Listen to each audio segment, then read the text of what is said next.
the gentleman from Columbia who was killed was seen leaving the apartment building and getting into a vehicle, and they initiated the vehicle stop. Well, I can tell you,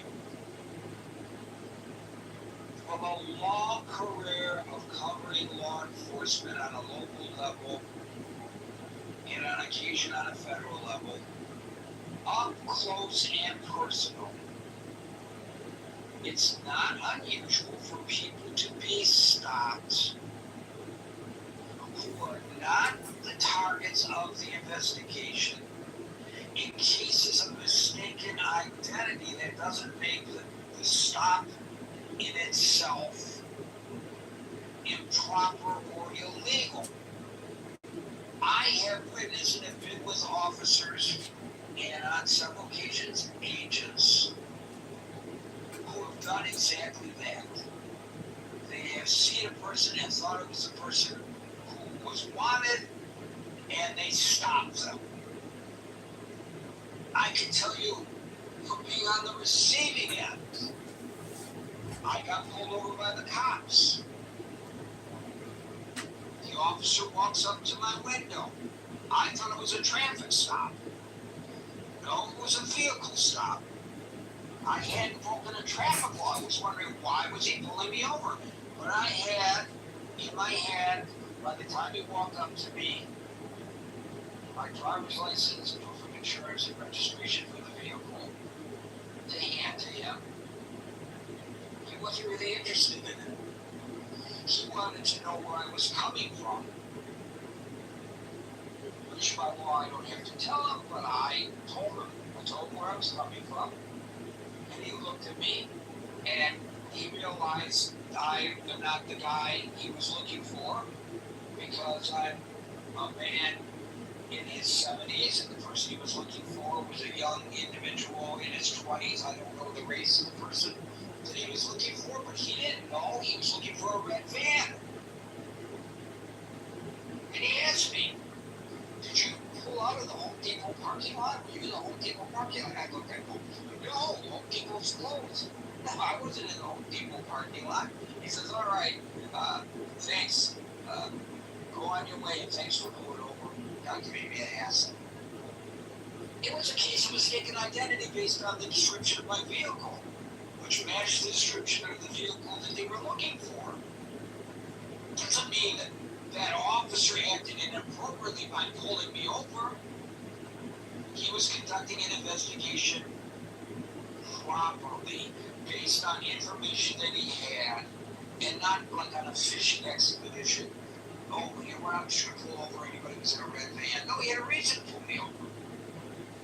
So, based on what little we know in Houston, Maine, it appears it was just simply a case of mistaken identity. Now, what happened after that, I don't think anybody knows. A lot of people have reached conclusions, but I don't think anybody knows. But how that evolved from a vehicle stop to a shooting, and I will tell you, even if the guy was trying to get away, which there is some question over whether he was or he wasn't, he may have been, that does not justify shooting him. If that cop had pulled me over, gotten out of his car, and as he walked up to the side of the car, he said, oh no, I'm not going to deal with this guy, and I floored it and took off in my van, which would be kind of stupid, because 100% of police cars going to outrun my van. But at any rate, had I done that, I would have then been in violation of the law. And he would have had every right to pull me over, force me over, call for backup to force me over. But would he have the right to shoot me? No, I don't think so. Could he have shot me and said afterwards, well, you know, I wasn't in danger for my life, but public safety, the man was pulling away at a high rate of speed. Well, we don't shoot speeders. We pull them over and we cite them. Sometimes we pull them over and we arrest them. Truck drivers kill more people than anybody else behind them. We don't shoot them. That's not how we approach such things.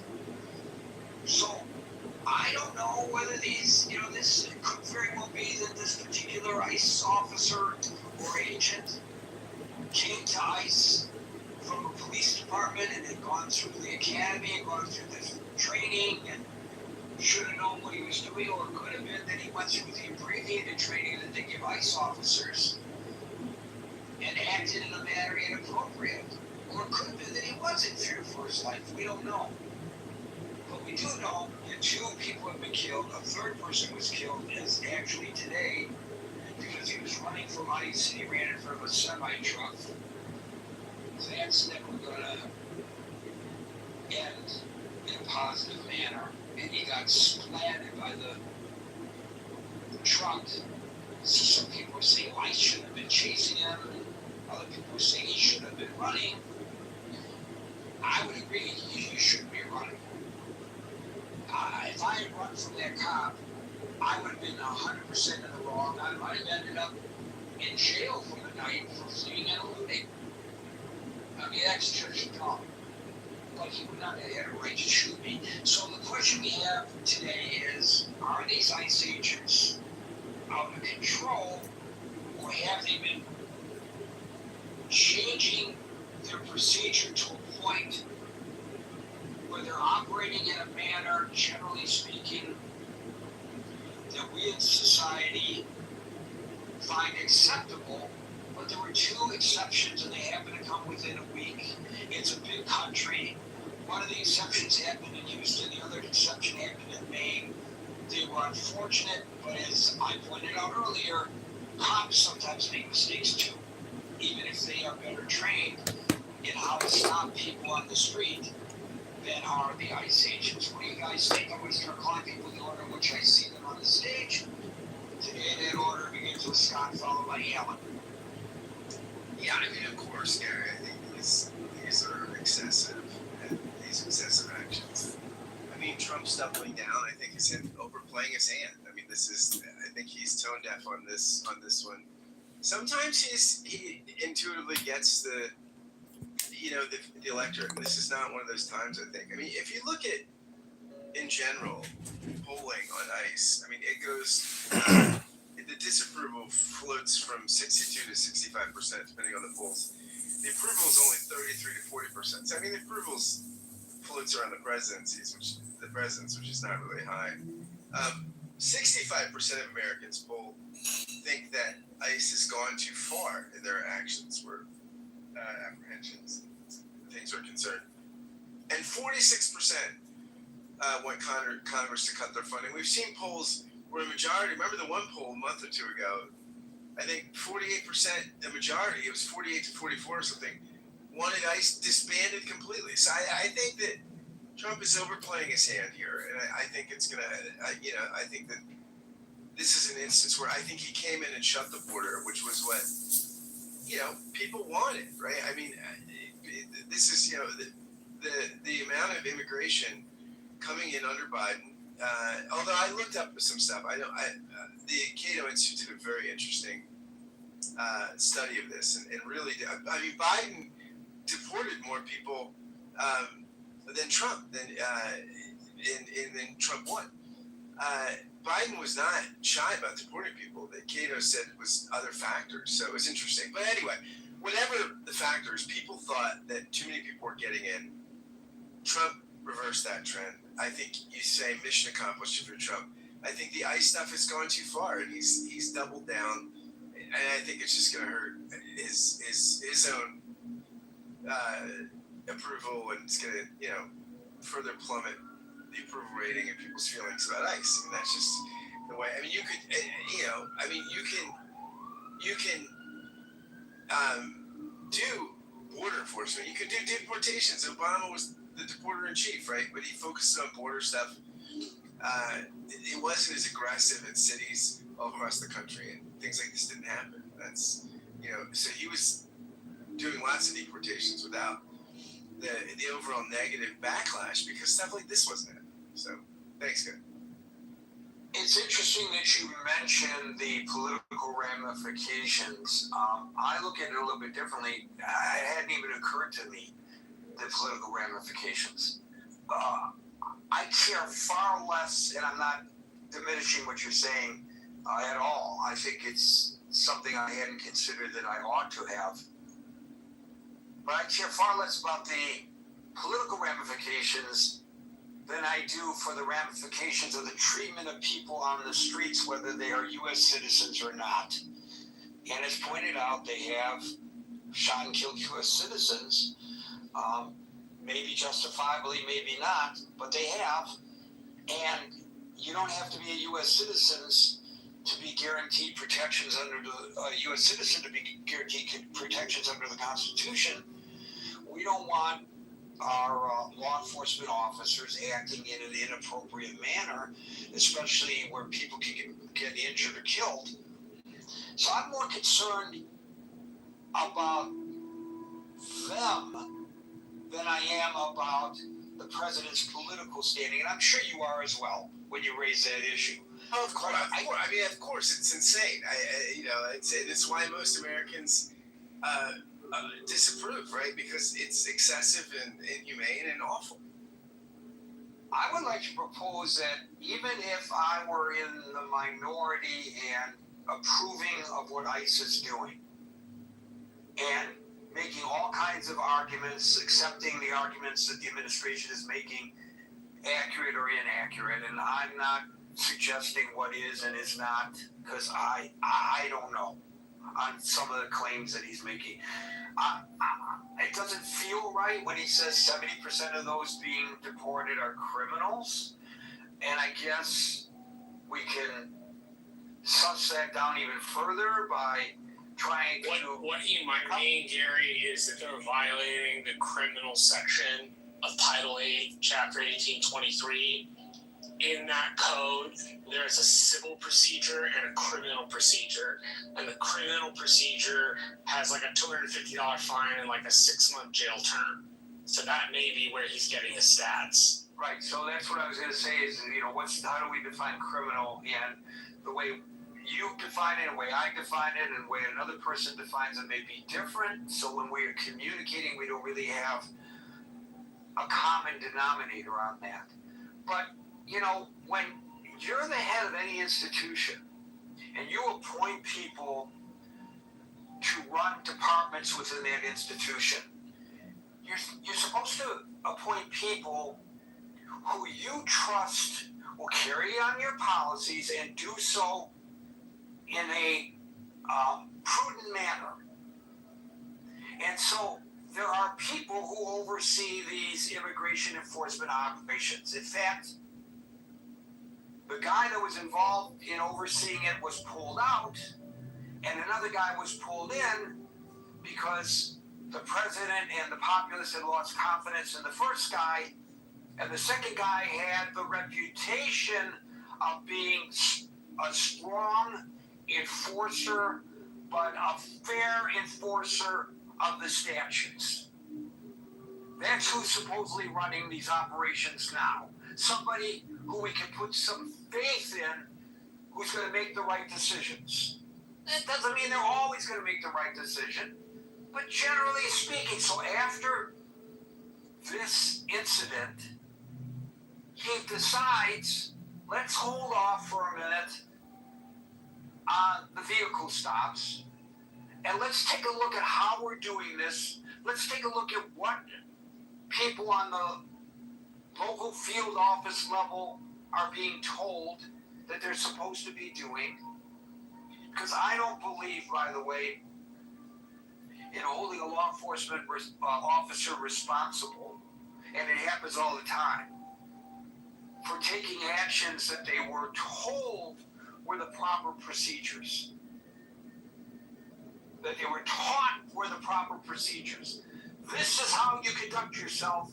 Then he goes out and conducts himself in that manner and gets in trouble for doing what he was told to do. That's a management problem. So maybe there's a management problem here. Maybe these are just two outliers that happen to occur in quick succession that's put our focus on something unduly. It's possible. But the prudent thing would be suspend the vehicle stops for a minute, take a breather, take a look at it, and come out with a conclusion. Maybe we're doing everything right. Reinstate them. Or maybe it's a good practice, but we have to modify things in such and such a manner. Then reinstate them after people are properly trained.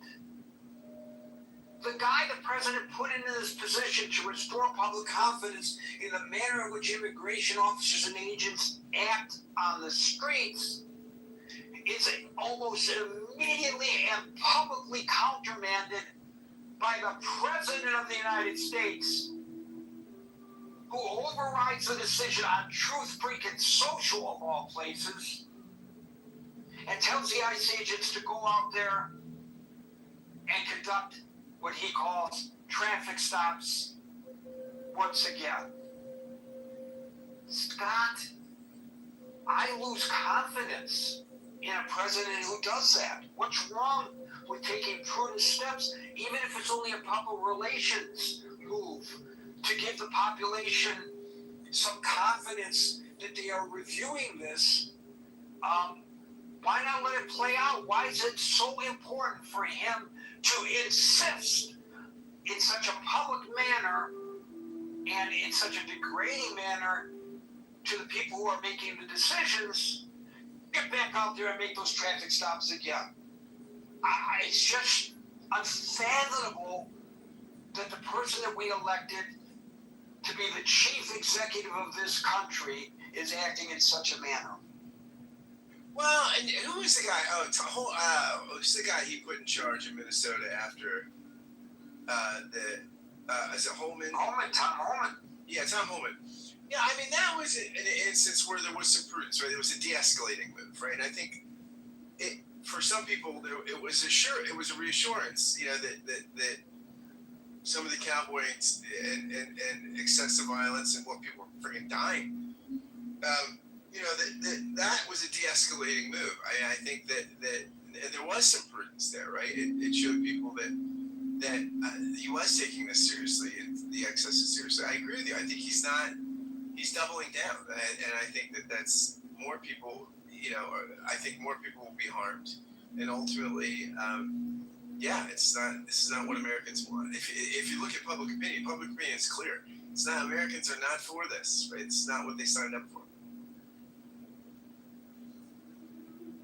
I want those traffic stops, and I don't care what the experts say. My God, it's my decision. I'm the president of the United States, and we're going to have these traffic stops, whether they're good or not. That's our president, and that's our president not just on this issue, as we all know.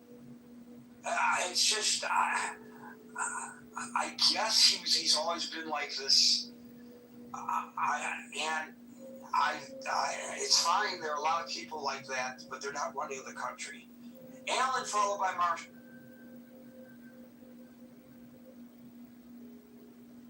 Believe it or not, ladies and gentlemen who are uninitiated, the sound of silence from Alan's microphone is a good thing, because Alan is a sole proprietor of a small business in Texas, and when he is not answering the call to the microphone, he is answering the call of a customer, and that means moolah shmoolah in Alan's pocket. And as I always tell him, business comes first. Clubhouse comes second. And Scott, I passed that information along to another person who was a CEO of a company who had to make the same difficult decision. And I think it's the correct decision. If Clubhouse is getting in the way of running a business, you ought not to be on Clubhouse. Marshall, followed by Steve.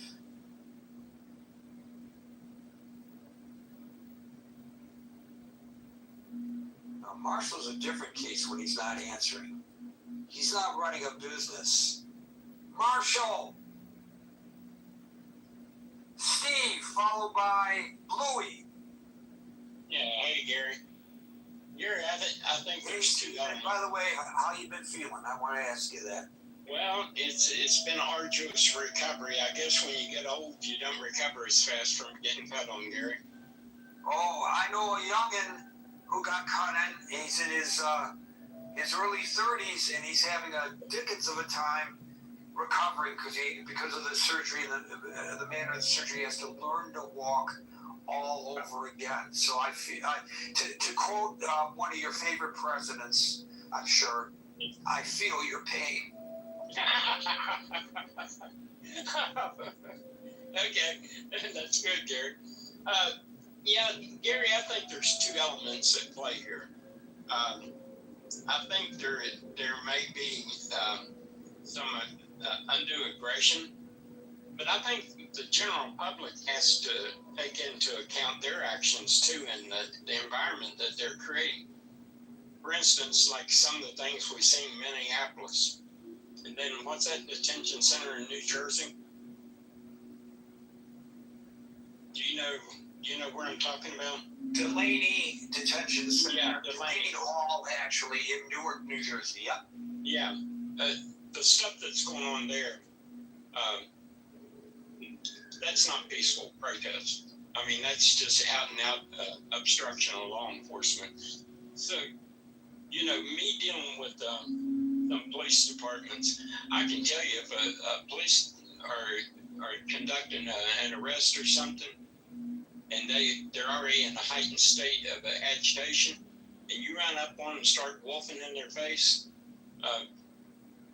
you may think you have the right, and to some degree at a certain distance you may have, but you are inflaming the situation in a way that 9 times out of 10 will not turn out like you intended.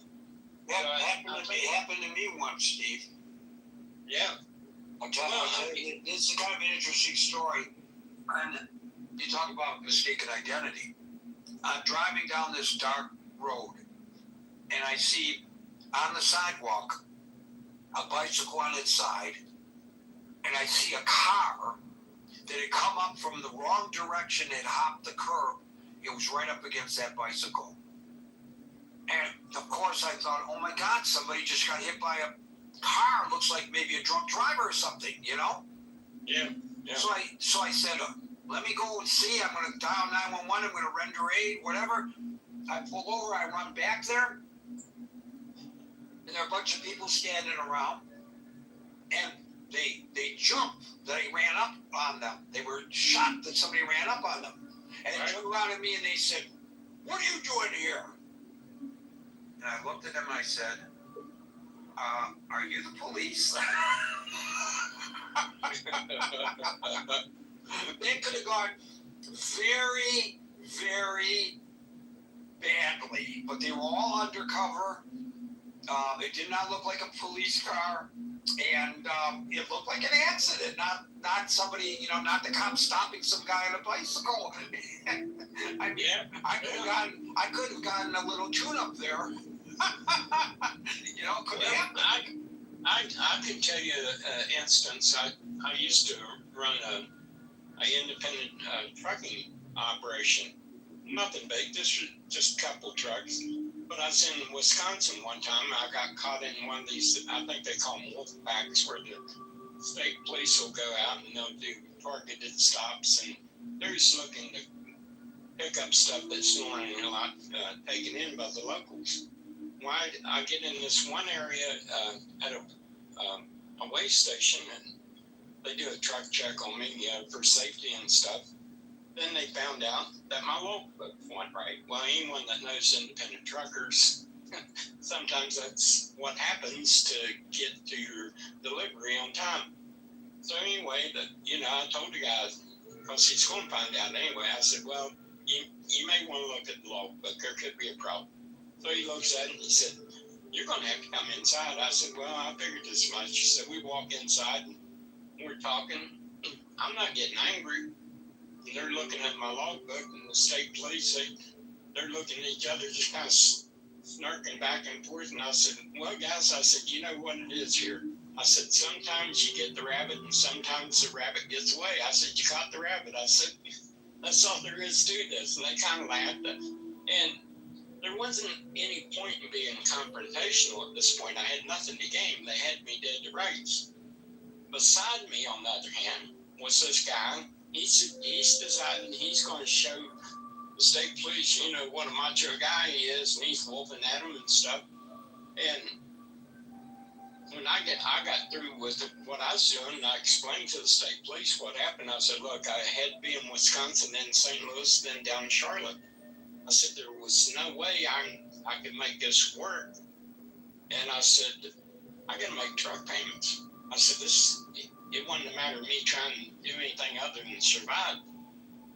But anyway, the guy, he said, Mr. Wine, he said, if I didn't have to, I probably wouldn't even write you a ticket. He said, but there is a safety issue here. I said, I don't know.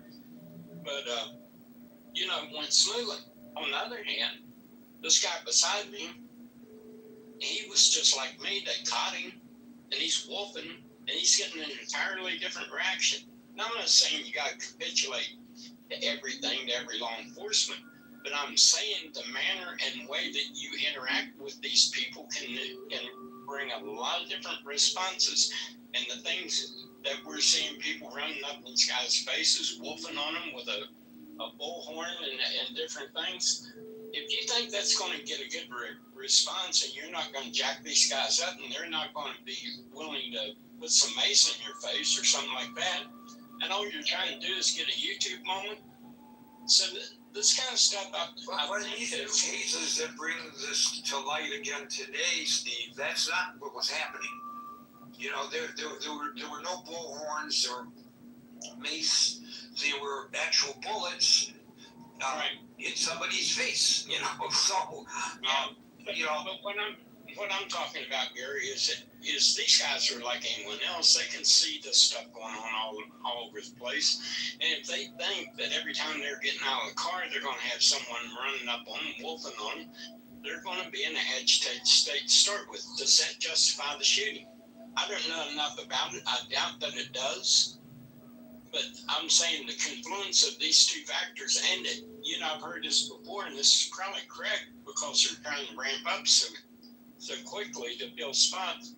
There probably is a training issue here, and the seasoned veteran, he might react a little calmer than someone that's just been thrown out after I don't know how long they take to train these guys. So there may be an element to that, but the general public, you go up wolfing on someone that feels they're in a dangerous situation, you do it continuously, you're not going to get the best reaction.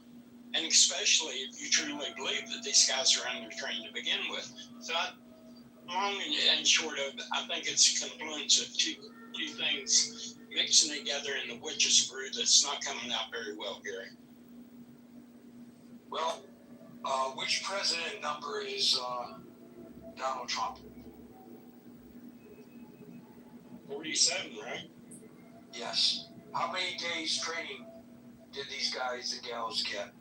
47. They got 47 days of training because it's the 47th president of the United States. That can't be the reason for the training period, Gary. It can't? I think the training period has been trimmed down from like a couple of months, like 6 weeks or something. 150 days to 47, gentlemen. No, see, I heard the 47 days was more of an estimate.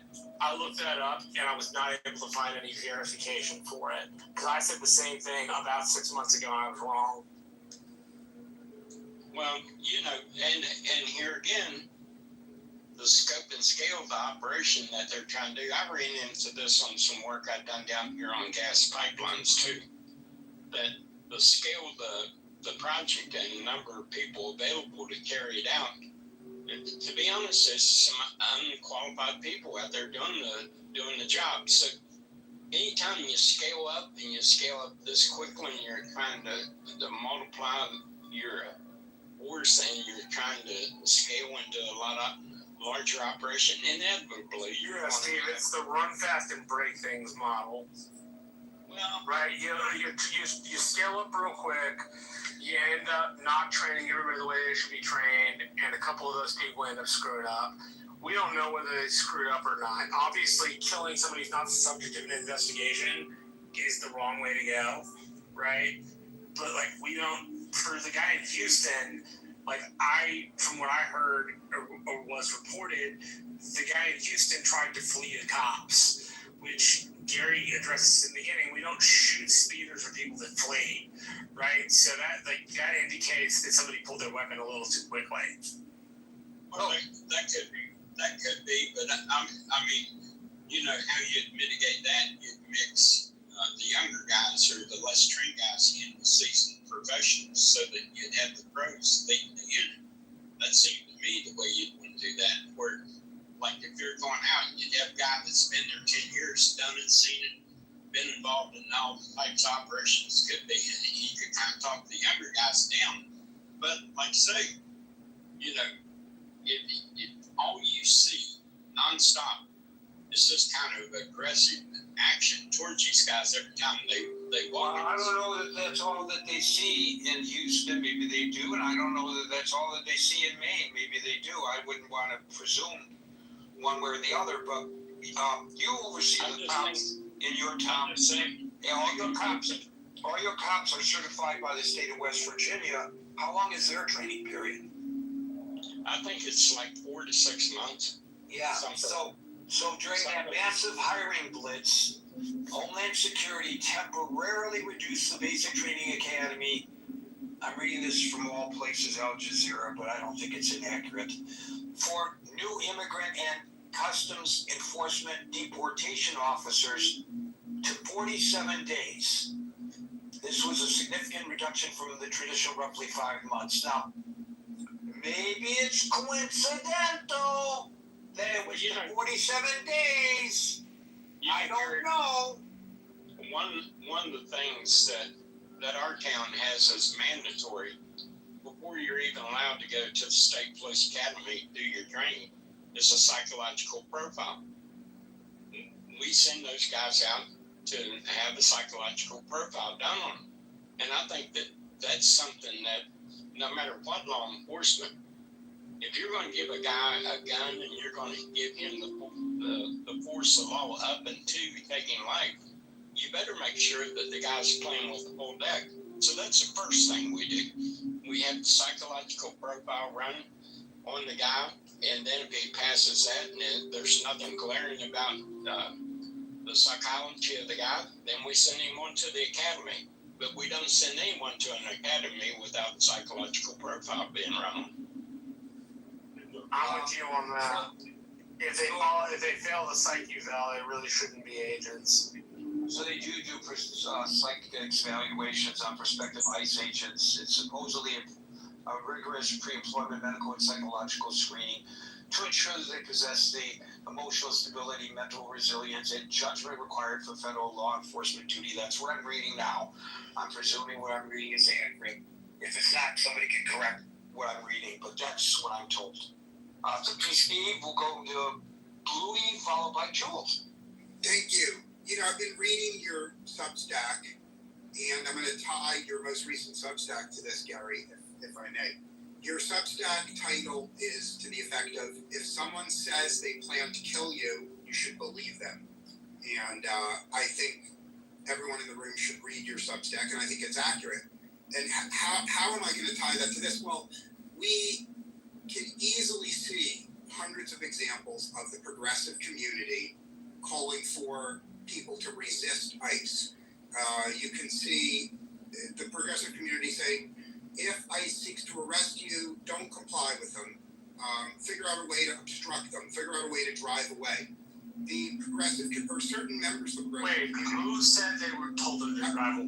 Marshall, please let me finish. I'm gonna.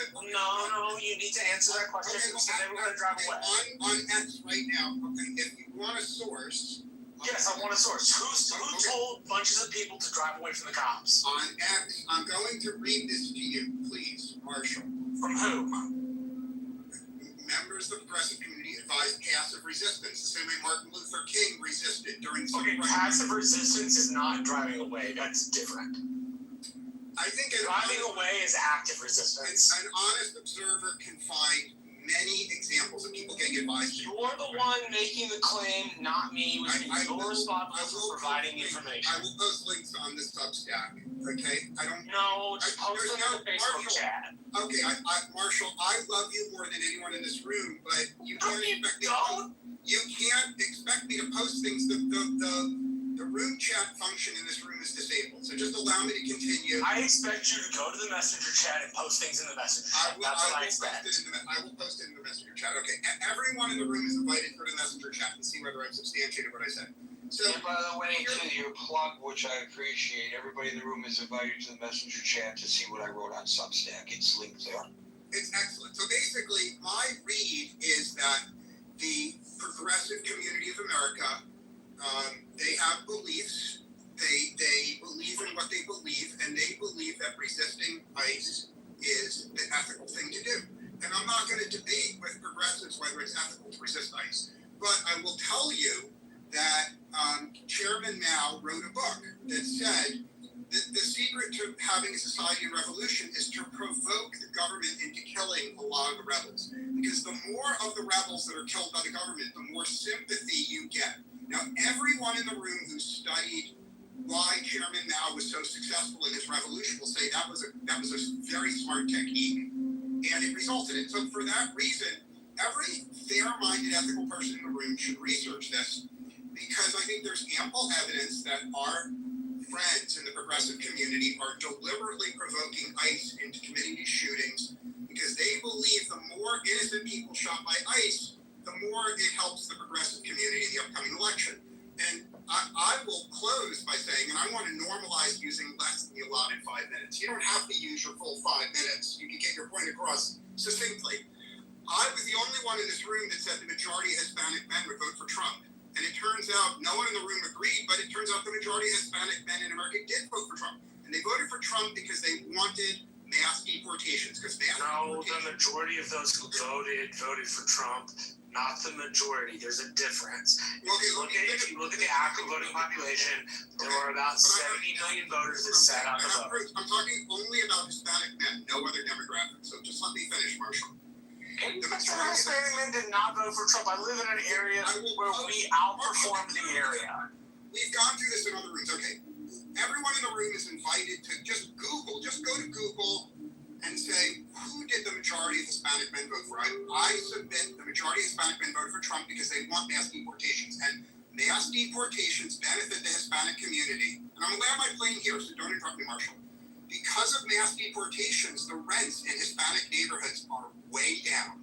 Everyone in the room can see by Googling it.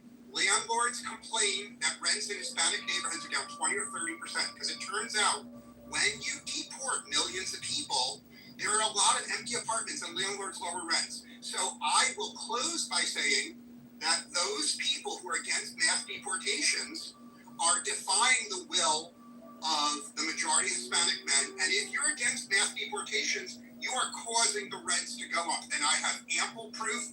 And I'm sick of Marshall interrupting me. And I'm done speaking. That is an interesting argument. And I don't know whether I follow the logic fully, but it's an interesting argument.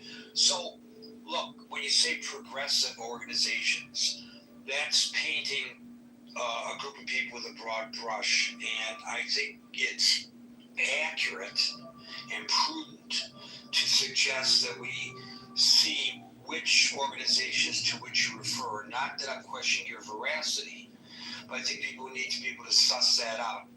And in some cases, it may actually be worse than you suggested with some of these organizations, because we are now learning from their own pronouncements as recently as a summit that the Democratic Socialists held last night, that they are not interested in working the legislative process to force change.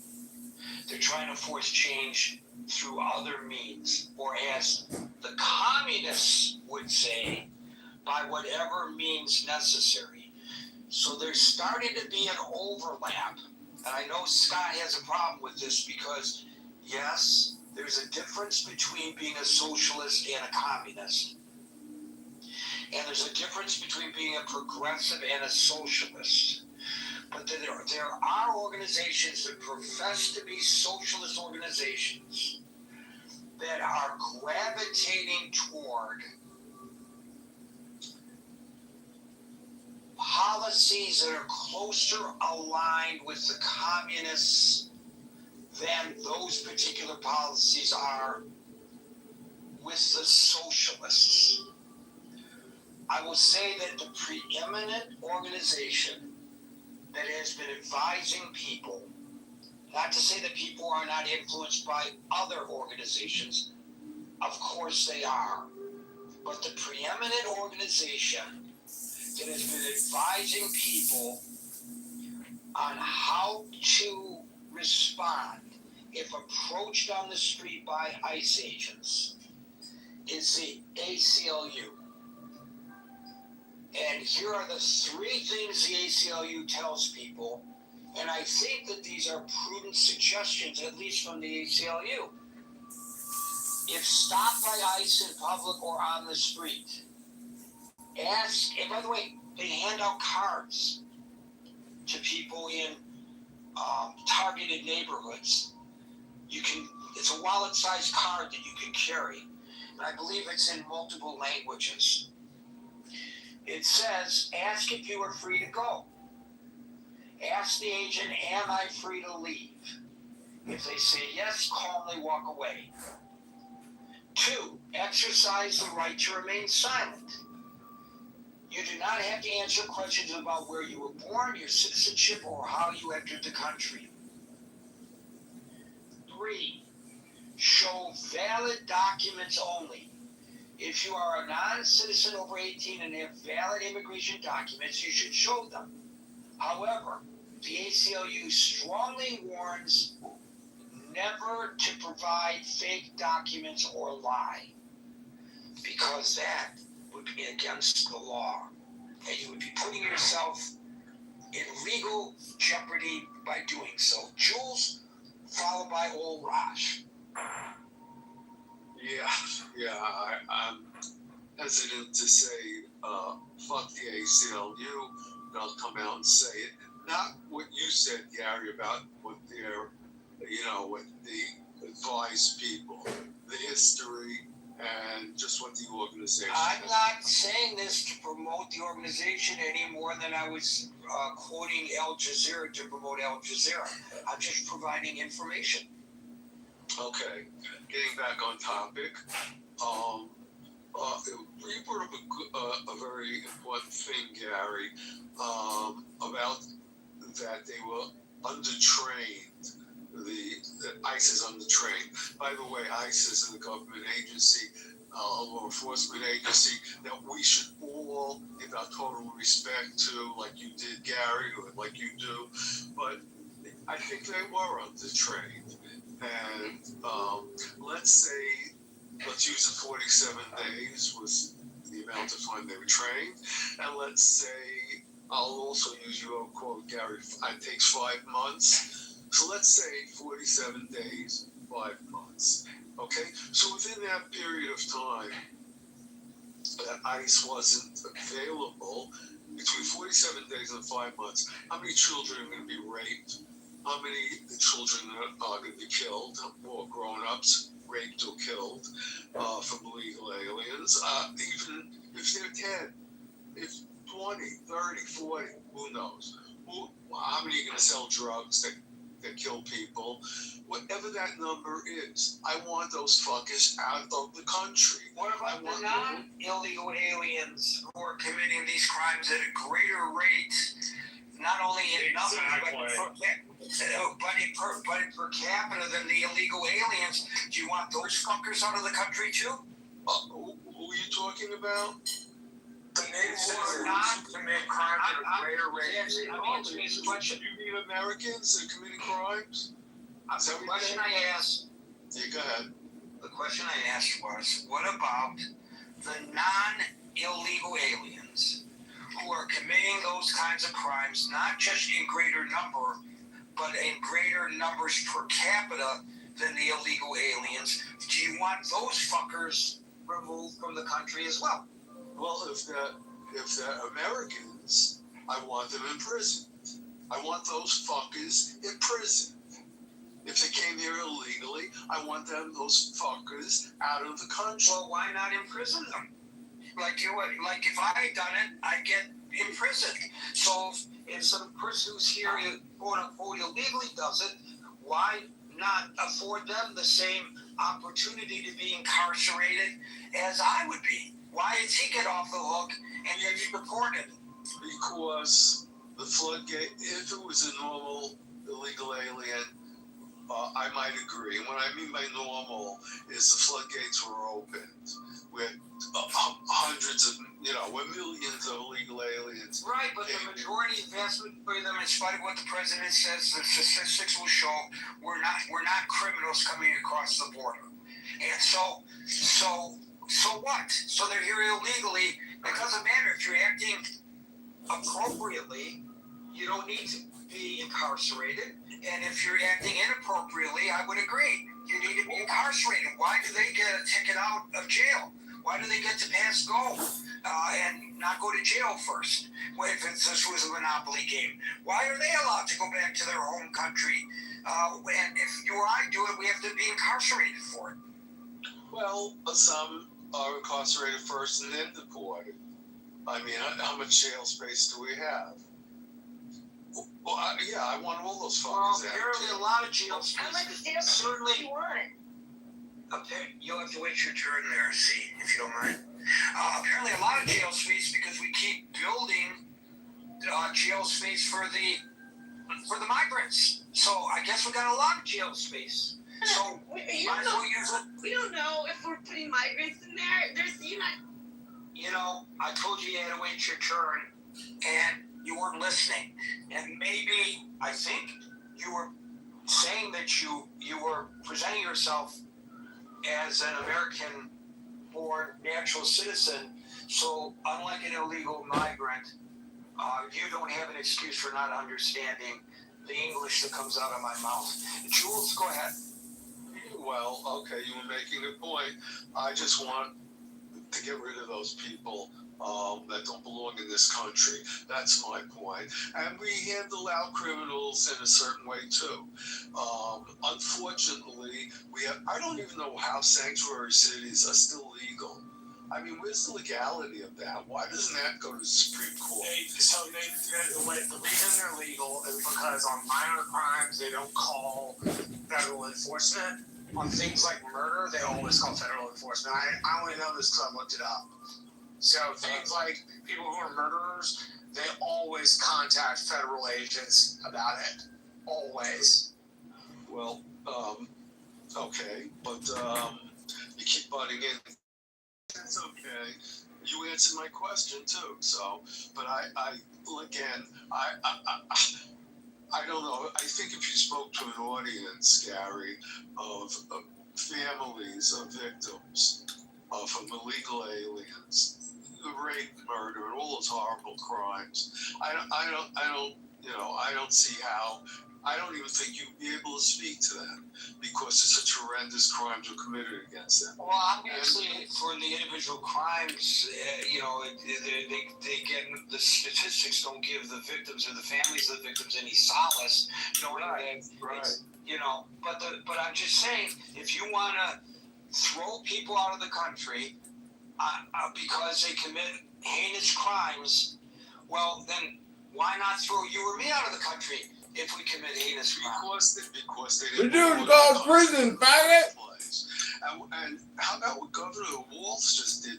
What was that? He let a rapist go who was in prison, so he wouldn't be, extradited to another country. I mean, you're hearing these crazy things. It's just insane how we treat them. I don't think they should be treated as Americans. Our American criminals should be treated a certain way, and illegal aliens should be treated another way. You could give statistics. I don't even question your statistics, but I think I can because. Everybody coming in is illegal. We're now separating illegal people from illegal people who murder, illegal people who sell drugs, or just illegal people who rip off the system and get benefits they shouldn't be getting. Why are we doing that? Illegal is illegal. Well, I think the definition of illegal, as we discussed earlier, is something that I think is up to debate when it comes to the term illegal migrant. But I want to talk about this. Why? Why is it up to debate? Isn't it It's by the way it's used, by the way the term is used. You might argue that if a person is in the country undocumented, that automatically makes them illegally in the country. Others would say they are undocumented in the country, and there are arguments to be made for both positions. I'm not arguing one way or the other. I'm just saying that's why we have a problem, just like on something else we discussed earlier. When we were talking about the opening of the Strait of Hormuz, it's open, it's closed, it's open, it's closed. What's the definition of open? What's the definition of closed? Open, closed. Hello? Consensus in this country over what it is to say a person is in the country illegally. Gary, you brought up a good point. Just the definition of things. Is it open? Is it closed? Well, the answer is the word is it closed? It has to be expanded. It's closed because it's open because you just can't say is it open or closed. And that's probably the answer to a lot of the debates we're having. It's not fully developed what the question really is. It is a straight open, is it closed? Yes, the ships going through it are getting rocketed by Iran if it's open or closed. I don't know I don't know who's telling the truth and who isn't when it comes to that anyway. I'll tell you one thing, it's dangerous. It's open or it's closed. Well, I know, we're not talking about the Strait of Hormuz. I'm just using it as an example. So here's what Tim Walz, I just want to go to the records to explain what Tim Walz did. He and the State Pardon Board granted a pardon intended to block a man's deportation. It surrounds a guy named Tao Lu Vang. This is from the New York Times. A 42-year-old Laotian national convicted of criminal sexual conduct in 2006 for abusing a 10-year-old girl. Vang had originally avoided prison through a plea agreement, which, by the way, is another issue that defies understanding. You mean to tell me that he abused a 10-year-old and was able to bring it down to where he didn't serve any time? That's right, repeatedly. But anyways, he originally avoided prison through a plea agreement, but was given a federal deportation order. I don't think anybody would argue that deportation order was out of order. So, in June of this year, the State Prison Pardons Board of Pardons, which consists of the governor, the attorney general, who happens to be Keith Ellison, and the chief justice, Natalie Hudson, voted unanimously to grant Vang a pardon. According to the New York Times, the primary factor in the state's decision was a letter from the victim herself, who stated she had processed the trauma, made peace, forgiven Vang, and explicitly requested the board grant the pardon. So that's what happened.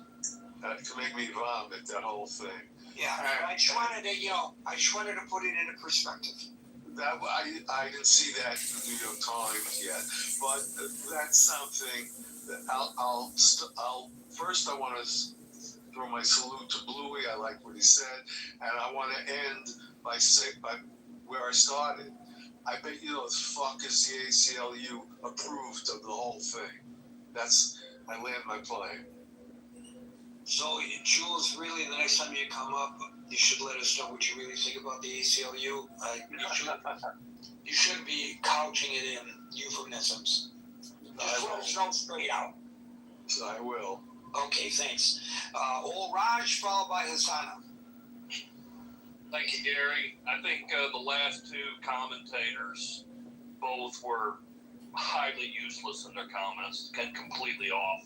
I notice how Jules likes to bitch him. Well, wait a minute. Let's say with the exception of the endorsement of my article on Substack now. With the exception of the article and endorsement on Substack. Thank you. Now you may continue.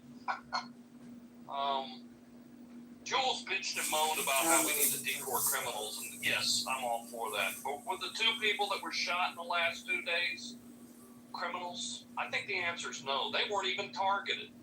I mean, the insanity continues, and I have to ask, how many innocent people do I have to die before people start getting upset and start protesting? I think it's a load of shit, Gary, that people nip and tug and chew all the way around the issue. Nobody bites into the meat. And I discussed this with Marshall earlier, but how come there's no cameras? This money was appropriated three months and a week ago, so 100 days ago. A lot of money too. $20 million. And nobody can give you an answer as to why they don't have them. Nobody. You know, you lost the crazy bitch out of South Dakota on this job, and now you've replaced it by, frankly, So I can actually answer your question as to why they don't have cameras. The bill that would have specified they have cameras got held up over masking. The Democrats insisted that masking 100% of, no masking 100% of the time be part of the bill. Meaning there would never be a point where ICE agents could wear masks. Despite the fact that there are some times when they actually get the bad hombres, the people Trump was really talking about, the folks that Obama deported, who were criminals, smugglers, sex traffickers, where you do need to wear a mask. That bill couldn't get agreed on because the Democrats wanted masking all the time, and the Republicans were like, no, we can't have masking all the time, that doesn't work, and they couldn't come to an agreement. So you didn't get the body cameras in the way they were supposed to. I think that's the actual answer to your question. but the money was appropriated first week of April. We're in the Yes, sir. No, you're right about that. And what are we waiting on? I mean, and also, what states do have the cameras? Because we sure have 2 random states where people don't have them. Also, you're not going to get an independent investigation on these crimes. On what, frankly, I call on these murders. You're not going to get cities investigated, the state, the Texas Rangers were called in. You're not going to get any help from the federal government. They're not going to release or share anything. I mean, the whole thing's a shit show. And I'm going to tell you, we'll have more people that are going to be killed on this, and I guess nobody cares. I mean, Marshall's brought it up. He's brought it several times. But I don't understand the passiveness of Americans that just sit there and go, oh, I guess they're chattel. I mean, I guess that's just the price you pay for going door to door. Also, when are we gonna have some cars with some federal agencies identified? If you got bumped from behind from a car you have no idea was, you'd probably ram into it too. What if you had family in your car? You gonna sit there and do nothing? I mean, there is no focus. There's no understanding. Can somebody in this room, anybody, tell me how these people even got targeted to begin with? I mean, what kind of due diligence was done, or what background were they investigating? Because in both cases, they ended up with the wrong people anyway. And Gary's right. I mean, the 47 days is a reason, because it was the 47th president. He ultimately reduced it, or as I tell people over and over again, he may not be doing it, but Stephen Miller sure is, because he's our de facto president on every topic. With that, I'll land my plane. Thank you all. Yeah, there's no federal law with regard to the states on cops wearing body cams. In every state, according to Customs Signals, which does analysis of and is an advocate for actually traffic enforcement by police across the country. So they've done extensive research on this. There are several states with broad statutory mandates with regard to body cams.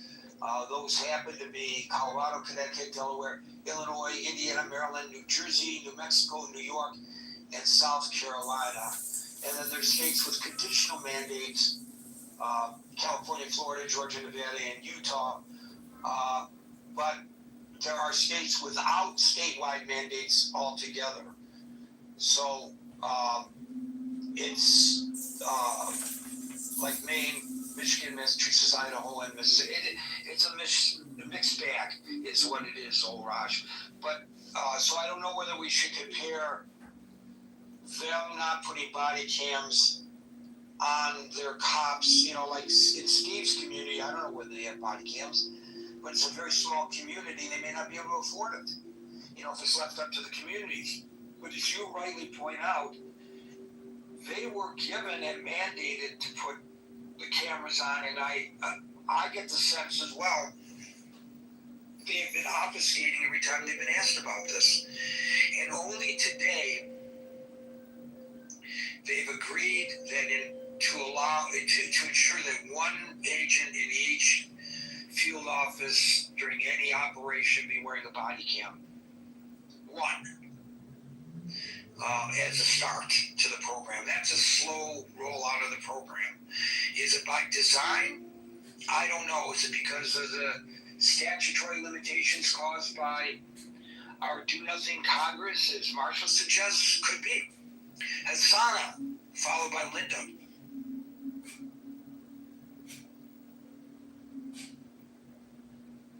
Hasana. Linda, followed by Moose. Hi everybody. Is ICE still out of control again? I mean, I personally think they are.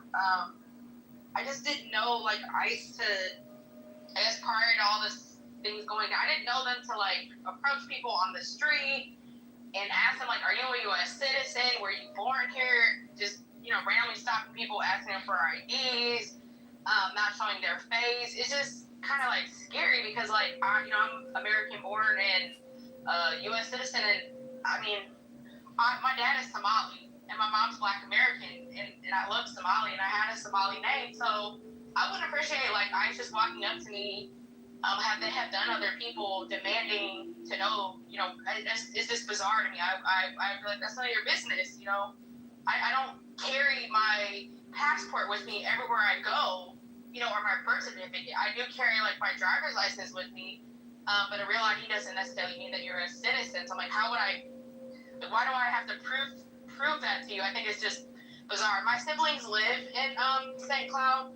They're naturalized citizens. So is my stepmother.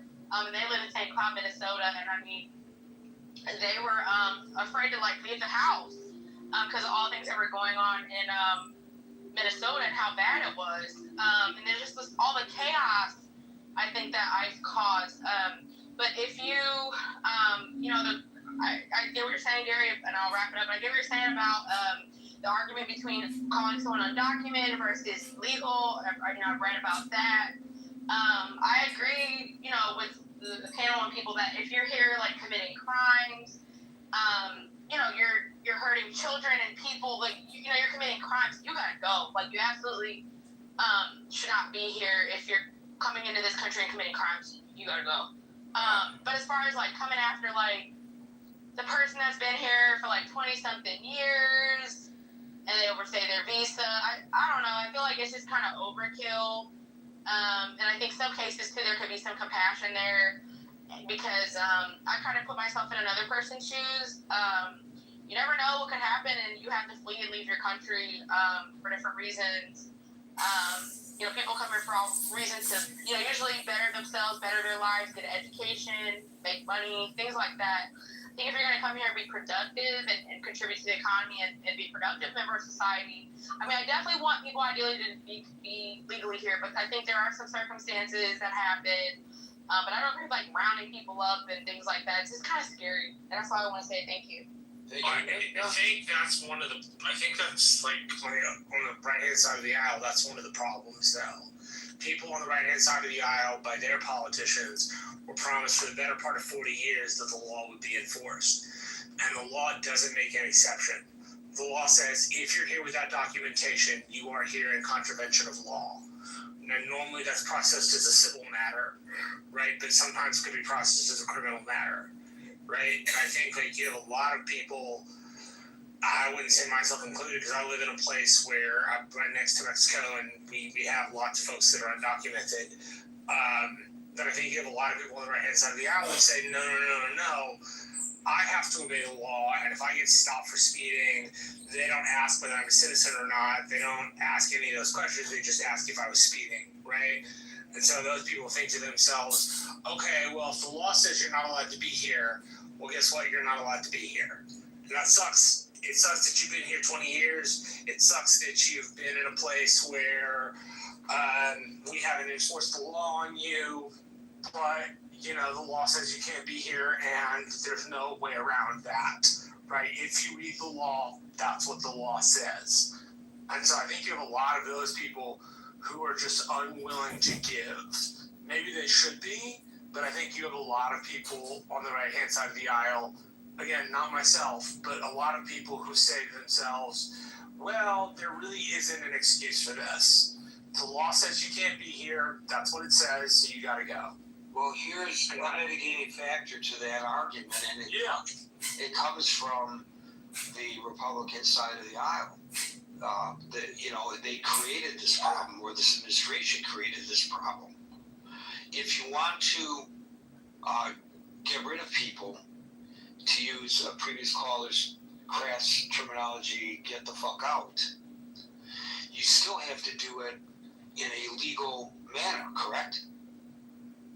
Yeah, look, I think there should be some allowance for this, right? If you've been here, I'm not asking about allowance. I'm asking about if any person that Jules, for example, who is very articulate and obvious in his point of view, want deported, in order to deport them, there is a process by which, under the law, the government is required to go before deporting them, right? Yes, the government is supposed to go before some sort of immigration court before deporting them. Right. Unless they have permission otherwise. So, and there are conditions under which expedited removal is legal. Right, but in general, you have to go before an immigration law judge. Yeah, in general, you have to go before an immigration law judge who's on the executive. And it's the president and his administration that's pushing the deportations. So when the president returned to office, there were 726 permanent immigration judges. The administration purged the courts. They fired. Yeah, they fired the people that would do the jobs. Agreed. I don't disagree with that. They made it so that it was harder to get it done.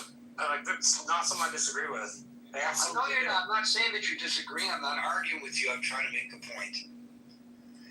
Gary, I need to ask a question from audience when you guys have. Okay, I'll get to you in a second. So between 100 and 115 judges that the administration deemed too lenient or unaligned with this mass deportation agenda, gone. An almost equal number of experienced judges, this is according to NPR, resigned, retired early, or accepted buyouts due to plummeting staff morale and pressure to fast-track cases, which I will point out in case people are unaware. They were overwhelmed by cases, so many, even before Trump took office a second time. So by early 2026, according to NPR, the active judge corps had plummeted by roughly a quarter, dipping well below 600 judges. 12 immigration courts lost more than half of their judges, and 2 courts, and those courts were running on skeleton crews, and 2 courts were closed. So how can you say on the one hand, we need to get rid of these people, and I'm coming in as president, we're going to get rid of these people. Yes, yes, yes, we're all in favor of that. But in reality, you make it more difficult to get rid of the people. How do we reconcile that? I think the problem is... He's not as serious as he says he is. The Obama administration at this time in his presidency was more serious than the Trump administration is. And then if the Trump administration were truly serious, they would have copied what the Obama administration did. From what I understand, the Obama administration at this time in the second term had processed far more people than the Trump administration has. And they did it without shooting people, and they did it without people dying. So I think one of the problems is that the public is fed by people like me, I guess, a steady diet of headlines. And we have trained ourselves willingly to swipe left and swipe right, and we got enough information in 3 seconds. That's what we're training ourselves, and our children is going to be even worse. They're addicted to the attention spans are just about nothing. They're unwilling to look and read articles which are longer than a paragraph. And even if that's supposing they can get through the paragraph. So because we've conditioned ourselves, and it's true, if you study it, they tell you if you're interested in getting people, you need the dopamine fix. That's your intent by the numbers. If you look into the actual analytics, you'll see, people are watching your video, but they're not listening to you. So you have to grab them in the first 3 seconds. I do this show completely wrong.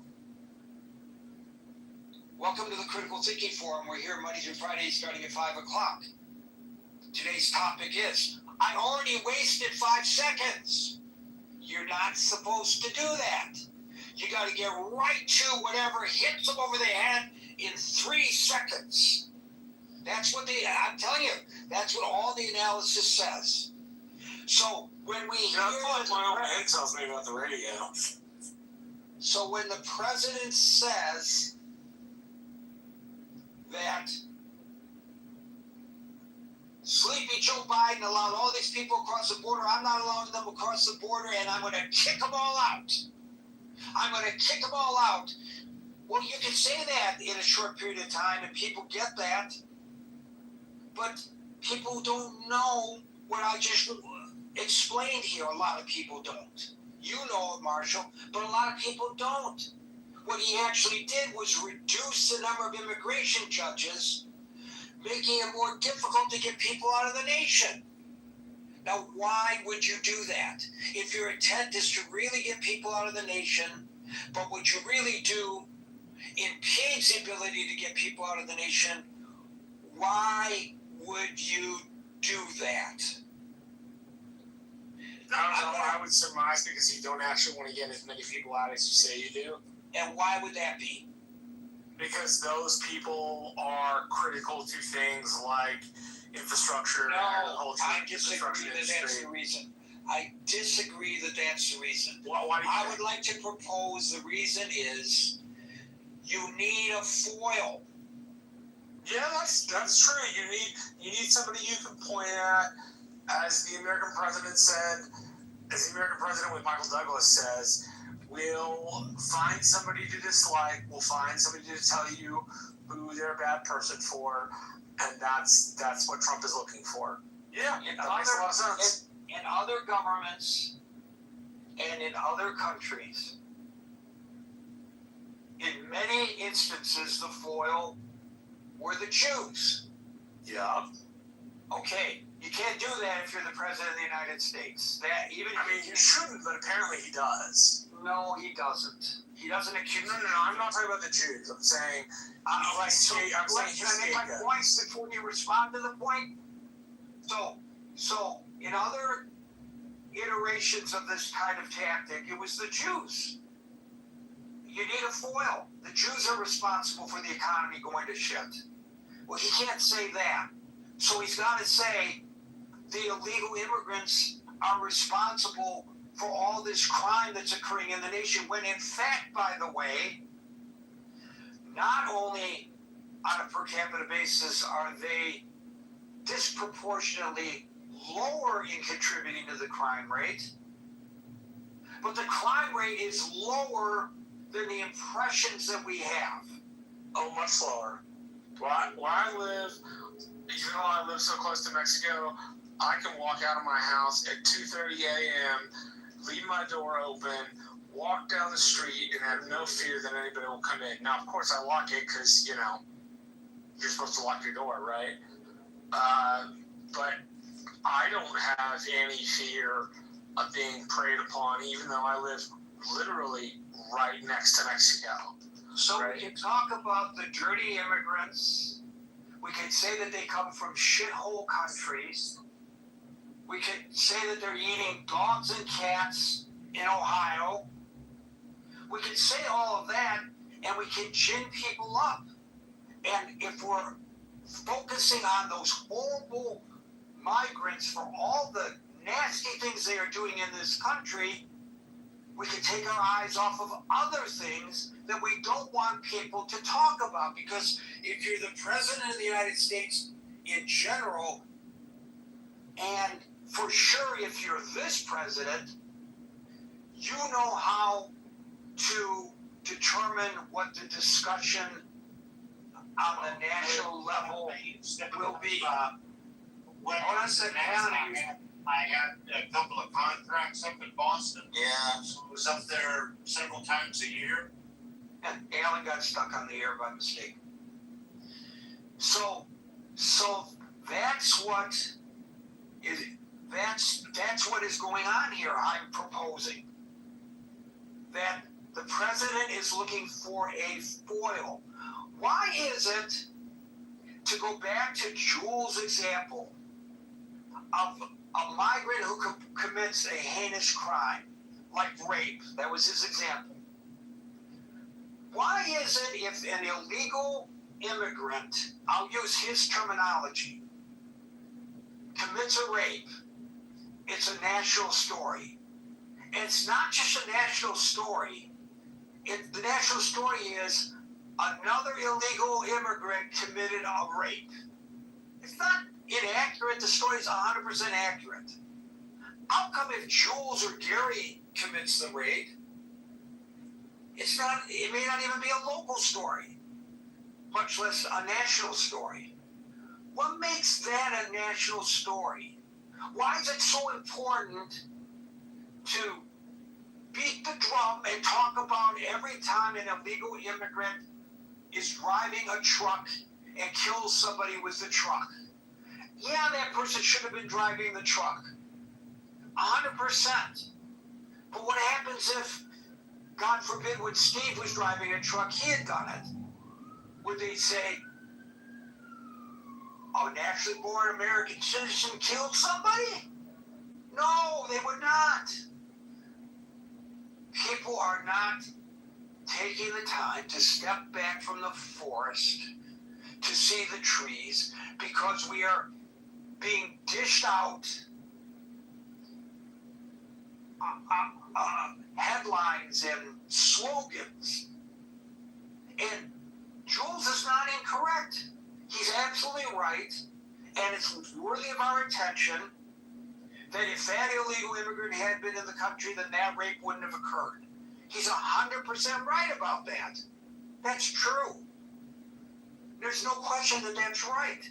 But to take it out of proportion, if in fact this administration really cared about deporting people, why would he have allowed the immigration courts to shrink? They were already overwhelmed. Because they wouldn't give him the answer he wanted. Exactly. The answer he wants is everybody has to go. The answer they were giving him was only some people have to go. No. And only It's not the answer that he wants. Not the answer that he wants. Why didn't he just replace them? He could have taken 100 people, gotten rid of them, and replaced them with 100 people. You don't think that there are 100 lawyers who would take a job like that if offered it? Oh, I actually think the administration is kind of incompetent in doing some of that stuff. Oh, it's incompetency. No, I think some of it's incompetency, not all of it. I think some of the immigration stuff is intentional cruelty. I think some of the immigration stuff is intentional incompetency. Yeah. Gary, I have a question. If you don't think it's on We'll get to you in a second. we'll get to you in a second, Daniel. I want to give Alan an opportunity. Alan, are you back with us? Yeah, sorry, I was wondering if you got to call me when I was gone. It was worth the $112 I did. I just need a simple question. Is ISIS formed by the law, or they just came out and they do it? Because I hear a lot of stuff. You heard me last time. I got caught in the border of Juarez and El Paso. It was at the same time Iran shoot something somewhere, and I was talking to a friend of mine, and he asked me if everything is okay. I said, yeah, we are all right. We're coming back. And we were in the van. The dentist provided us the transportation. This is the situation. I may be different than anybody else. When I was ready to come to United States, we had a class. First thing they told us, they said, you obey the law regardless of whatever. And I went there. I wasn't worried because I didn't have nothing to fear. They took me in there. There's two gentlemen who started questioning me, and I answered the question honestly and as best as my knowledge, very calm. We've been there 30, 40 minutes, and I didn't fuss or anything, and we became friends. And they asked me if they need help, if the FBI need help in Dallas, is it okay? They call me and, get my help. I said, it's a privilege. I don't understand people are screaming because I look different or I look different. Well, if they stop me, simply you cooperate and go along. If you don't have nothing to hide, you shouldn't be worried about. I was wondering if ISIS created by the law or somebody just came up and says, unleash these people on people. I'm not aware of it. I don't, sorry, my knowledge is zero on that. I'm not exactly sure I know the question, but it's a federal agency. If that answers the question. Thank you. Yes, that's what I wanted. But federal agencies, they have all the right to ask any question. It's not. I don't think it's against the law unless Marshall knows better. It's a question of whether they have the right to detain people. Do they have the right to just stop somebody based on their looks? The court has ruled yes, they do have the right to do. They can racially profile. I believe the Supreme Court basically ruled that they can. Daniel, followed by Andrew. Yeah, my question is, let's say, I'd say the fairest estimate of what the Trump administration could accomplish between now and the end of the term would be 2 million people. So, obviously that's not going to make much of a dent in whatever number we would agree, let's say around 14 million. So, what does America do then?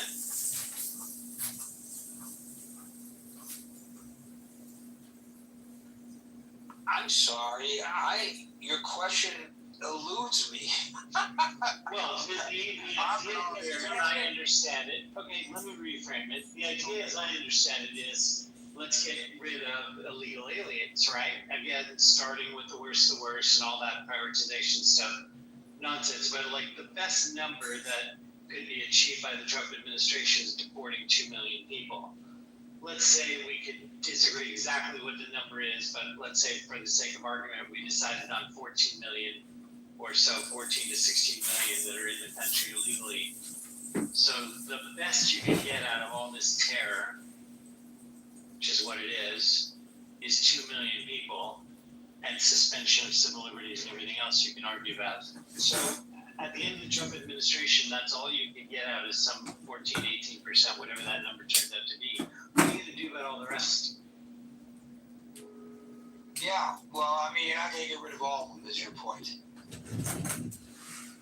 That's your argument, your question? Question which leads to that obviousness, right? But it really comes down to an ownership by posing it as that, right? Because it's fine to say in theory, well, everybody has to, follow the law and everything else. Like, there's a lot of ways to deal with reparations, penalties, adjustments. What the law calls a remedy, and there's a way to absorb some of the people that are here, right? Why not start with that? It's like, oh yeah, we'll get everybody out and then start over. Well, that's 10 or 12 years from now at this pace, if you can even keep it up. I doubt you can keep it up. And I don't know whether they intend to keep it up. And for sure, after this administration ends, who knows what the policy of the next administration is going to be, right? Exactly.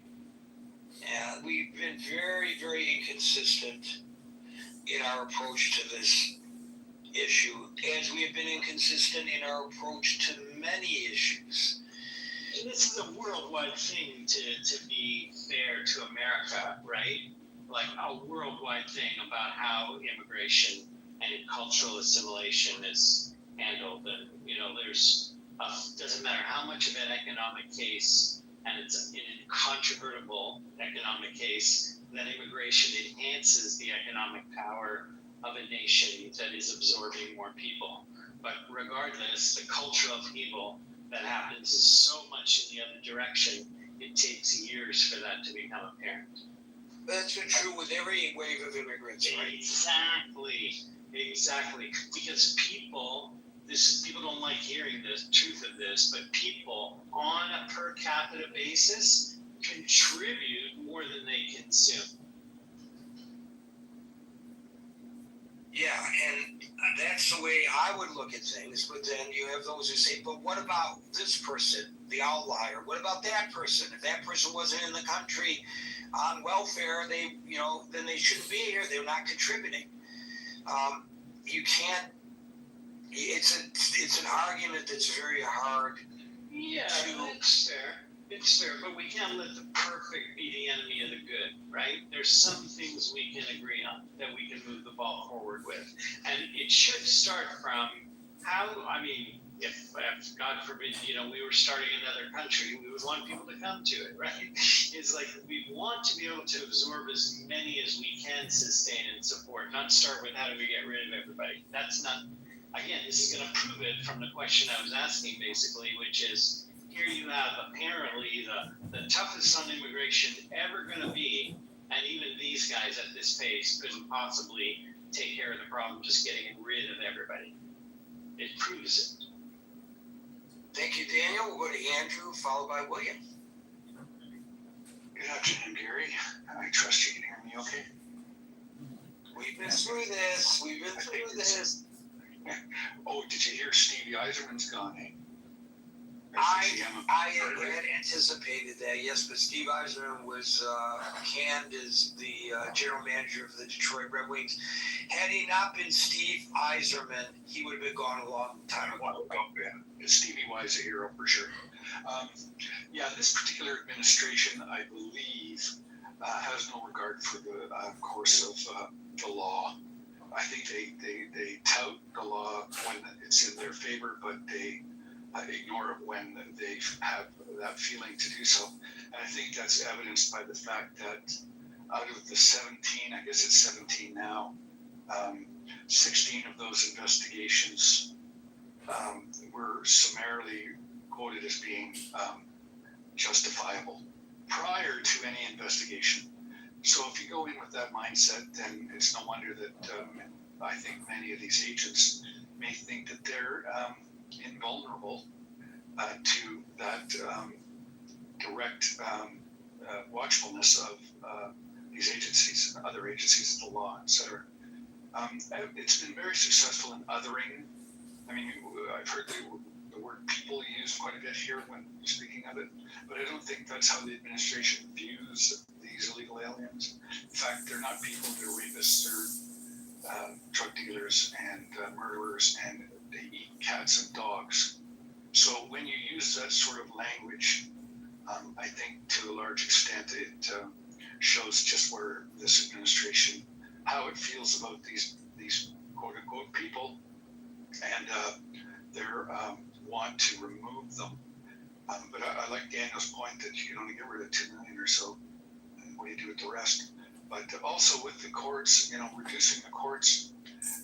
If you want people to be terrorized, and I'll use that word intentionally, then you reduce those court systems so that they don't get a fair hearing. They don't get in front of the due process that should be afforded them and has been in the past. And then you lock them up in what is sanitizingly called detention centers, which I don't know that that's an adequate description of the environment in which these people are in. You just had another person die being transferred today, Venezuelan, from one detention center to another, and this is indicative too of the othering of people. If they're not people in your mind, then they don't deserve any considerations, and this is the situation that you now have in the United States. I would be interested, Scott had mentioned that 65% of Americans find this distasteful, and I would be curious as to how that falls in terms of the political demographics vis-a-vis Republican versus Democratic.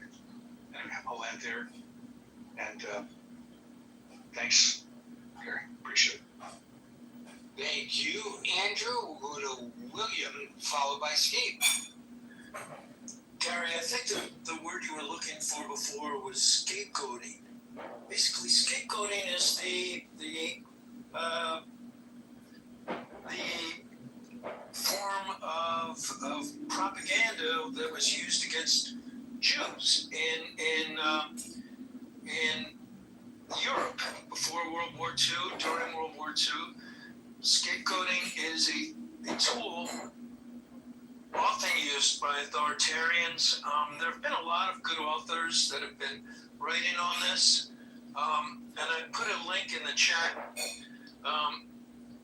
which lists a lot of books from New York Times Review. But like Ruth Ben-Ghiat is one of them that studied Italian fascism. Tim Snyder studied Eastern Europe in detail and wrote a great book about the time period between Hitler through Stalin and all that went on in Eastern Europe. And Snyder is probably one of the leading speakers and analysts and scholars of this area. And I think if we look at what has happened in other countries, it can be instructive. The history doesn't repeat, but there's certainly patterns that if we look at it, we can learn warning signs, learn from it, learn what to avoid. And when you have a president that talks about people as vermin in dehumanizing terms, that sets a mood, that sets an agenda. That's how, when my family had to flee from the Russian Empire before the USSR, we left for economic opportunity, but also for religious persecution and, all kinds of targeting and discrimination against Jews. So we came to the United States, and that is something that is part of at least my culture, is to be aware of and to look for and to guard against a rise of strongmen, authoritarians, fascists. It's just part of the values and ethics that I was raised by. That when my father enlisted in World War II, he enlisted to fight fascism. He enlisted to fight for America. It's not, I was raised to believe that all of us should be anti-fascist, that we should fight fascism, and the Orwellian corruption of the language to somehow make it out like I'm the villain if I'm anti-fascist is bizarre. It's like 1984 type Big Brother redefinition of language to suit the person wielding power. So I think scapegoating was the point that you were looking for a word for it, and I think that is a technique that is used by people that are anti-democratic, that want to consolidate.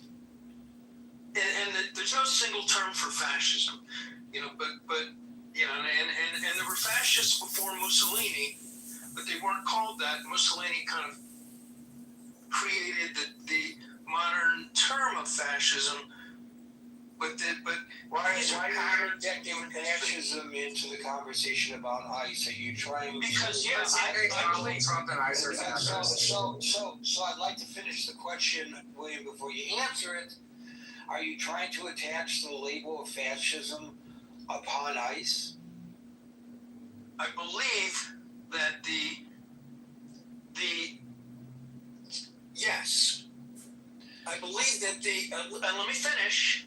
I believe that the climate, that the culture, that whatever training they got or didn't get, the leadership has encouraged a culture that allows them to disregard constitutional constraints, constitutional norms, to act out of compliance with rule of law.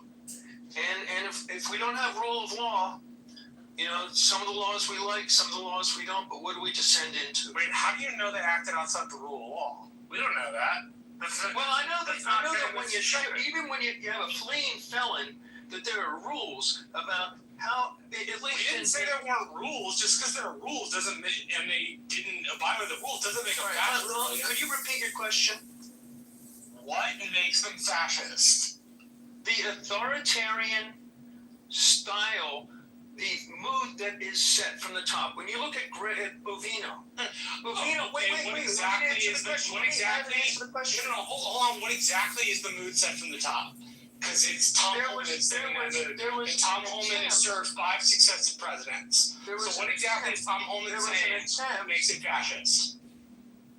Okay, there was a culture that was set during the Trump 2.0 administration, during the tenure of Kristi Noem and Gregory Bovino, and the massive hiring where they set a tenor, a tone, an attitude, and a culture amongst the troops, the paramilitary troops. They're not paramilitaries. Yeah, they are. They're federal agents. No. When you have people coming out, paramilitaries imply something specific. It implies something like the SAD division of the CIA, the Special Activities Division. They are not the Special Activities Division of the CIA. When you can quibble about the term, but when It's you not have people that Special Activities Division is paramilitary. ICE is not paramilitary. when you have people that are up armored, they are armored as if they're going into Fallujah. They are armored. They have been armored the entire time they have been serving, even under the Obama administration. They were up armored. Not like Yes, like they were bulletproof not like vests. today. They And they wore weren't guns. wearing masks. They weren't hiding their identities, and that is presumptively a man-made And they move. partially hide their identities when they go after criminals who have drug cartel connections. I don't disagree with you that when you're confronting the abuelita down the street, you shouldn't be wearing a mask. But to say that that is somehow fascist is hyperbolic, to say the very least. There are examples within our own country where you can look to jurisdictions that have very good sets of rules for when it's allowed to or appropriate to wear. Yes, and if we could get cooperation from the and on this matter in response where I live. And I don't like to crosstalk to begin with. And secondly, we're running out of time. But thirdly, I want to correct a couple of things that were stated. With regard to the up-armoring, the Obama administration placed strict limits on federal agencies, this is according to PBS, acquiring military-style and heavily armored equipment, which ultimately resulted in the revocation of some previously provided tactical gear. But, William, continue yourself for a second, please. But to suggest that this is fascism that we are seeing, it's one thing to say, I don't like the manner in which ICE is operating, but when you throw in the term fascism, and you mention the popularization of the term fascism with regard to Mussolini, you are talking about early 20th century Europe fascist movements, right? That was where the term was really put into our language, was from Mussolini, but it existed before Mussolini, and it's never been agreed upon, and there are species of it that have existed after Mussolini, like Stalin or Mao. Okay, so if you look at the Britannica fascism overview, and I'm going to read this to you, and you tell me whether you truly believe this applies to the actions of ICE. According to the Britannica fascism overview, fascist movements prioritize the collective nation or race over individual liberties. Is that what we're dealing with now? Yes, to some degree. Some Yes. degree. Yes. Yeah, wait. Britannica is giving, and you're asking me to respond to a multi-point article, so you're going through it one by one, and I would say, and I would have to read the article to actually respond in an intelligent way, but the nationalization, the creating of the underclass, the Untermenschen, the vermin, the language that's used By ICE? By Trump and by the leadership. Wait, now you're claiming that Trump's a fascist. No, that's not what I said. I'm saying that the language Well, you're implying it. No, I'm not implying, I'm saying that the language when he talks about people as vermin, when he tries to dehumanize people as groups, when he dehumanizes That's implying it per your previous comment. You are implying he is I'm a stating it fascist. directly that Okay, is used by fascists. And if you want me to respond to a multi-point article in Britannica, which I haven't read, I can go through it point by point. And maybe we should do a room where we all read the article in advance. No, I don't want to read the article point by point with you, William. Let me give you the Merriam-Webster one sentence definition of fascism. Can we do that? We can see if it applies. That's exactly what I want to do. Let's see if it applies. Fascism is a far-right, authoritarian, and ultra-nationalist political ideology. It is typically characterized by a dictatorial leader, strict societal and economic regimentation, militarism, and the forcible suppression of opposition. Does it apply? Okay, if you believe that things can exist on a spectrum, and that the one Merriam-Webster. No. No. You're not answering my question. It's a simple question. The simple answer is that attributes of what Merriam-Webster describes as their definition of fascism have been incorporated into the culture of the people who are governing our country, and in particular running ICE. So if you look at the authors, Tom Homan is a fascist. Tom Homan is a fascist. I didn't say that. I'm saying that there are elements. They're not fascists. Then they're not fascists. You always like to speak in binaries, and not everything is a binary. Things exist on a gradient and there can be a backsliding towards something. Okay, but if you interject the term fascism, I'm just asking you to back it up and not say, there's a spectrum, maybe it applies to this, maybe it doesn't apply to that. Is this a fascist organization or not? You win. Let's look at behavior. William, wait. I did not interject the term fascism. You did. I'm asking you whether you are labeling ICE a fascist organization. Yes or no? That's all I ask you. I am saying that ICE is incorporating attributes. I didn't ask you that. I'm not saying Why that do I ask you one thing and you answer another? they don't fit the Merriam-Webster definition. Then your answer is no, you're not.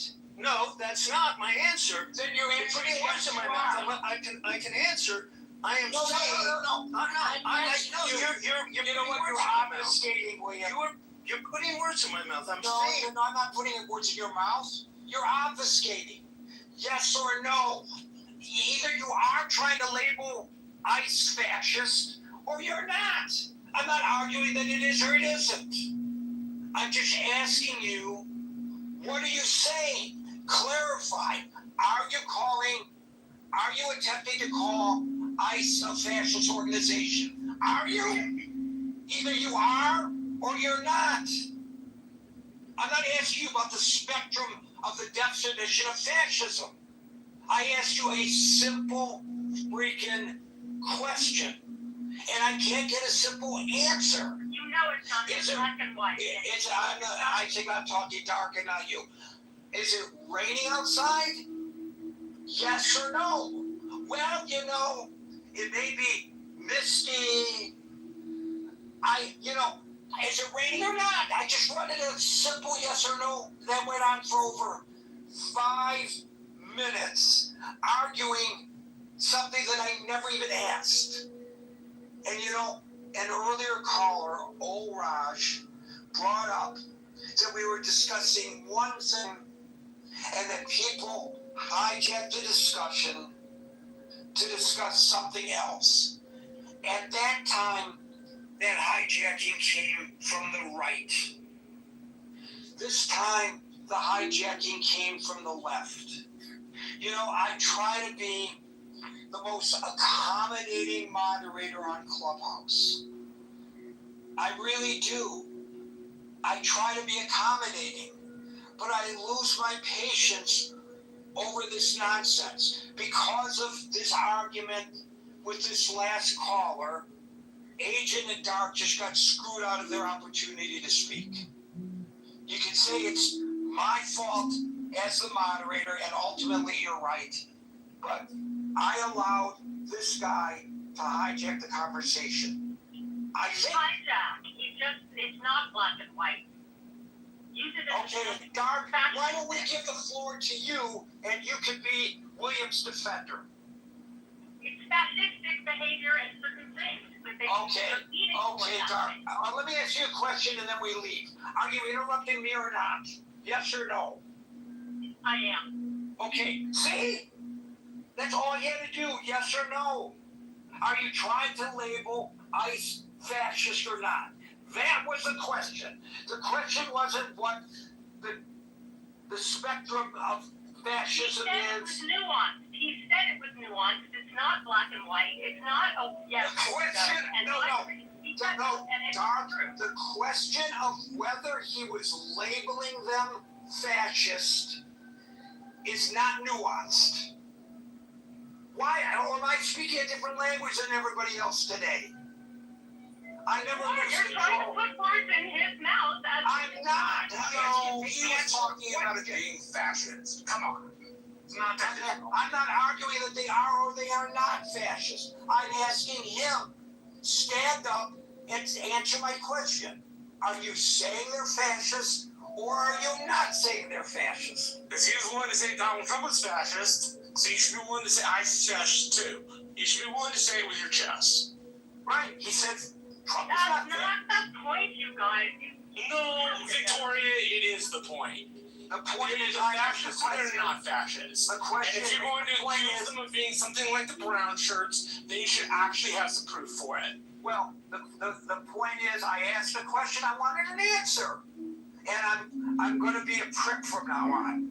Well, Gary, I'm not going to put up with this bullshit anymore. Gary, the article you read about the fascism, it's exactly Iran's government.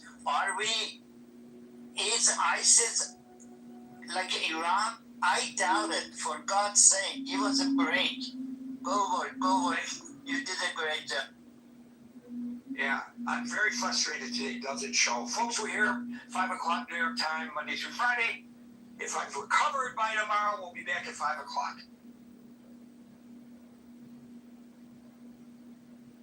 Oh, he didn't close it this time.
back. Another exciting episode of the John Kitover podcast. Okay, so forgive me. So show me. I asked you to show me, like you asked me to do research. I did this for 5 Your seconds. meeting is about removing the current people from Gaza. I'm talking about Palestinians that left that's what he's reading. many years ago. That's what he just What read. he was reading about was about That's what he just read.